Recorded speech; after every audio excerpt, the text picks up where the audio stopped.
বিশ্বনবী এক কালো মহিলাকে দেখে বললেন, কোন কালো নারী তো জান্নাতে যাবে না। মহিলা কান্না শুরু করে দিল, বলল, নবী এটা কোনো কথা হইলো নাকি? জান্নাতে যাবো না কেন? কালা কি আমি হইছি নাকি? কালা আমারে বানাইছে কে? আবার ধলা আমনেরে বানাইছে কে? তিনি বানিয়েছে, তো আমার দোষ কি? ওই মহিলা কান্না শুরু করে দিয়েছেন, নবী আপনি বলেছেন 4টা কাজ করলে জান্নাতের 8টা দরজা খোলা সব নারীদের জন্য। 1 হলো যে নারীরা নামাজ পড়বে, 2 হলো রোজা রাখবে, 3 হলো স্বামীর কথা শুনবে, 4 হলো পরকিয়া না করে সতীত্বের হেফাজত করবে। 4টা কাজ করলে জান্নাতের 8টা দরজা খুলে দিবে কে? ও নবী আমি তো 4টাই করি, কেন জান্নাতে যাব না আপনি বলেন? বেজায় কান্না, কান্না করতে করতে মহিলা অস্থির। বিশ্ব নেই বললেন, থামো, আরে এত কেঁদো না, কেঁদো না, আমি তো মজা করছি। কি করছি? I'm just kidding you.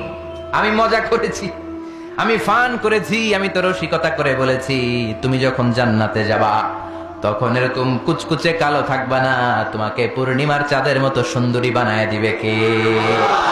বিশ্ব সুন্দরী হয়ে হুরদেরকে ফেল করে তোমার রূপের ঝলকানিতে হুরেরাও ফেল। সুবহানাল্লাহ, এরকম সুন্দরী হয়ে যাবা। This is the sense of fun. বিষ্ণুনবী কিন্তু মাঝে মাঝে এরকম ফান করতেন। সুবহানাল্লাহ পড়েন।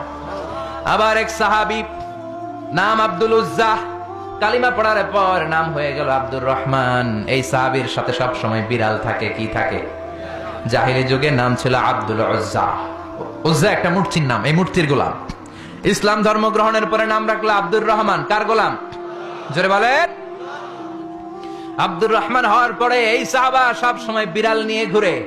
মসজিদে আসলো কাঁধে বিড়াল, মাঝে মাঝে জামার আস্তিনের ভিতরে বিড়াল, মাঝে মাঝে পকেটে বিড়াল লইয়া নামাজ পড়ে। সুবহানাল্লাহ। বিশ্বনবী একদিন মজা করে আব্দুর রহমান নামক ওই সাহাবীটারে ডাক দিয়ে বললেন, ও বিড়ালের বাবা, ইয়া আবা হুরাইরা, হে বিড়ালের বাবা। সুবহানাল্লাহ পড়েন। আবু হুরায়রা কয়, বিশ্বনবী বলছে বিড়ালের বাবা। আমার নবী যদিও মজা করে ভালোবাসা থেকে আমার নাম দিয়েছে বিড়ালের বাপ, আজকে থেকে কেউ আমার আব্দুর রহমান ডাকবি না, মরার আগের দিন পর্যন্ত আমি থাকবো বিড়ালের বাপ। বিড়ালের বাপ আমি। কিসের বাপ? সুবহানাল্লাহ। কি ভালোবাসতো সাহাবারা।